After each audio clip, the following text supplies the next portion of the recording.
Galera, sejam muito bem-vindos a mais uma aula do módulo 2 e nessa aula a gente vai falar sobre carta de recomendação. Então, primeiro de tudo, quando que a gente usa uma carta de recomendação, né? Eu, pessoalmente, só usei e tive, assim, realmente algum impacto para aplicações acadêmicas. Então, para aplicar para o meu mestrado, quando eu apliquei para intercâmbio, não lembro de usar. Eu acho que eu só usei realmente para aplicação do meu mestrado. Mas, assim, terminou uma experiência, terminou uma pesquisa, terminou um estágio, peça, tenha, né? Se precisar, você tem já ali uma carta de recomendação sobre o trabalho que você acabou realizando ali. Mas eu não vejo muita diferença ou muito impacto no mundo corporativo. Se você conhece alguém ali dentro que vai te indicar, isso tem um valor gigantesco. Mas uma carta de recomendação de alguém que eles não conhecem não necessariamente tenha muito impacto.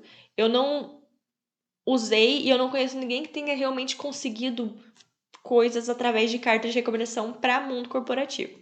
Mas assim, gente, de novo, não custa ter, sabe? Então, terminou uma experiência, pede pro seu chefe, pede pro seu gestor, pede pro seu orientador uma carta e você tem aquilo na manga, seja para procurar um mestrado, para o mestrado definitivamente isso é super importante. Geralmente eles até pedem especificamente. No meu mestrado, quando eu apliquei, eles tinham um mínimo de 3 cartas de recomendação e eu acho que 2 tinham que ser de professores. Então, eu tinha de um professor que foi meu orientador da pesquisa da Austrália, e eu pedi para uma professora que eu tinha ido super bem na matéria dela, da Unicamp. Então, eu tive 2 cartas de recomendação de professor. Mas aí eu também tinha dos meus 2 estágios. Então, eu acabei colocando 4 cartas. Mas só valeu a pena realmente pro mestrado. Não usei de novo, mas de novo, gente, se vocês tiverem que fazer, tiverem que pedir e quiserem entender mais ou menos o que eu acho importante realmente ter numa carta de recomendação? Primeiro, inicialmente, uma descrição de qual foi o seu vínculo com a pessoa. Então, você estava no time da pessoa como estagiário, você foi aluno de iniciação científica, você foi só aluno da matéria. Então, inicialmente, a pessoa tem que se apresentar e apresentar qual é o vínculo que ela tem com você. Depois, 2 parágrafos com a mesma estrutura, né? Então, algum resultado que você entregou, algumas características suas e por que que aquilo foi tão bom ou por que que aquilo é uma coisa que ela recomenda. E resultado 2, características 2, né, no segundo parágrafo. E por último, então, uma conclusão de que você se provou disciplinado, resiliente, fez um bom trabalho, sabia trabalhar em grupo, enfim, o que seja. Então, uma conclusão assim, mais recheadinha de elogios e falando que a pessoa te recomenda. Não precisa mais que isso. 4 parágrafos, basicamente, introdução, resultado 1, resultado 2, conclusão e recomendação. Se vocês quiserem, eu vou deixar as minhas cartas disponíveis para vocês darem uma olhada. Se vocês forem pedir para alguém e a pessoa falar, putz, mas eu nunca escrevi isso antes, você pode oferecer para a pessoa de você estruturar como você acha. Então, falar assim, eu entreguei esse projeto legal no meu estágio. Aí você fala, fulaninho desenvolveu um projeto do início ao fim, com pouca supervisão, com parte da iniciativa dele, nananã. Então, você pode escrever, mais ou menos você manda para a pessoa editar e assinar.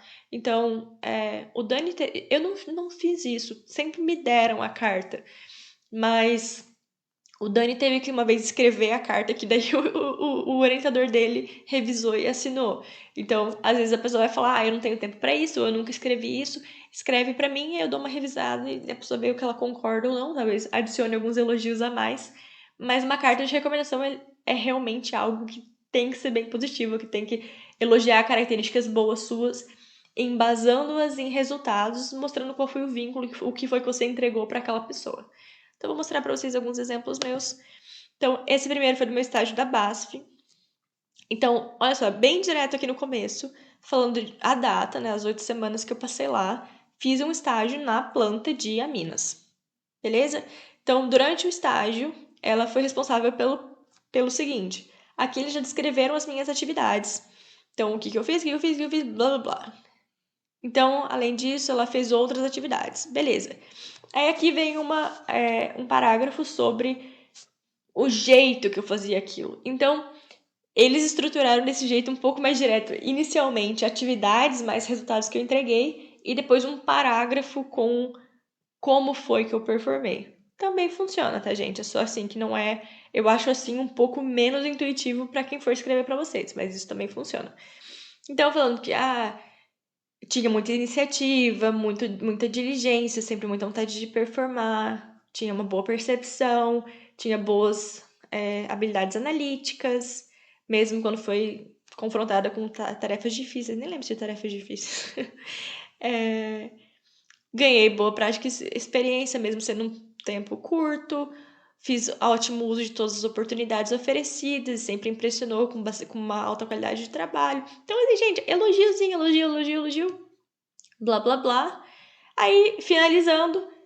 Então, esses 2 parágrafos, na verdade, em vez de eles falarem alguns resultados e alguns elogios, alguns resultados e alguns elogios, eles colocaram aqui todos os resultados e as atividades e aqui recheadinho de elogio, né? E aí depois aqui vem a conclusão. Ops, não era isso que eu queria fazer. Veio a conclusão com a recomendação. Então, a Miss Royce foi muito responsável e tinha uma conduta muito profissional, muito cortês, teve um ótimo relacionamento com os seus superiores e colegas, suas atitudes e comportamentos sempre foram nada menos do que exemplares. Nossa, parece que eu sou tipo, meu Deus, né? Então, agradecendo e desejar o melhor para as próximas coisas da minha jornada. Então, assim, gente, ficou bem claro, tipo, o que eu fazia, como que eles observaram e qual a impressão que eles tiveram do meu trabalho e por que eles me recomendam. Então, recheadinha de elogios. Então, vamos agora mostrar o da Unilever. A Unilever não tinha... Isso aqui, a BASF, eles têm como... É o normal deles, quando você termina um estágio, eles te dão uma carta descrevendo como foi. Então, é parte do processo, assim, deles. Eu não tive que pedir. Para a Unilever, eu tive que pedir, então minha gestora escreveu para mim. Então, isso aqui foi um caso em que a pessoa realmente escreveu, ela não tinha uma estrutura para seguir. Então, eu pedi para ela uma carta de recomendação. Primeiro, assim que começou, ela já fala: foi a minha gestora imediata pelo último ano no seu estágio da Unilever, de março a dezembro. Que eu fiquei em janeiro e fevereiro na base e comecei em março. Aí já começou a falar sobre que eu sempre fiz minhas tarefas com dedicação, que eu sou uma pessoa que toma conta, blá blá blá. Essa carta, por isso que em outras instâncias eu mostrei a carta da BASF. Aqui você pode ver que ela não tem bastante elogio, mas pouca descrição das minhas responsabilidades.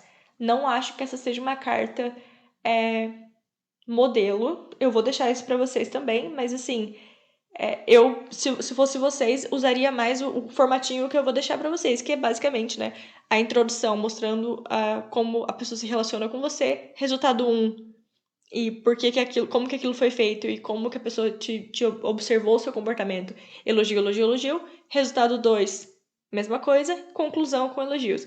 Então, aqui ela sempre fala muito sobre que eu fiz consistentemente. Tem bastante elogio, o que é legal, mas assim, não tem muito sobre a Rita fez um projeto do começo ao fim, ela tinha responsabilidades com isso e aquilo. Então, é uma carta que fica um pouco vazia porque não tem tanta evidência, tá? Mas assim, de novo, gente, ela nunca tinha feito uma carta também de recomendação e eu fiquei super feliz e, né, agradecida. Então, essa carta é um exemplo de algo que pode acontecer quando você não dá o próprio guia para a pessoa que vai escrever. De novo, gente, não quero parecer de jeito nenhum ingrata. Fiquei super feliz, me ajudou, usei a carta. Mas vocês podem ver que essa carta da BASF, ela traz muito mais força, porque ela tem aqui toda a descrição do que eu fazia, do que eu era responsável. Aí já fala que eu mexia no SAP, então, super legal, sabe? Colocar ali falando que eu usava o SAP. Vocês não sabem, lendo a carta da Unilever, não dá para saber o que eu fazia ali dentro. Só dá para saber que a pessoa gostou do meu trabalho, mas fica um pouco mais vazio. Então, espero que a comparação dessas duas cartas tenham clareado um pouco mais a cabeça de vocês sobre o que esperar de uma carta de recomendação e como vocês podem guiar a pessoa que for escrever para vocês, ou como vocês podem escrever o esqueletinho da carta e mandar para a pessoa assinar. Sempre lembrando de evidenciar com resultados e com coisas que descrevam as atividades que você fez ali dentro. Beleza? Espero que ajude, gente.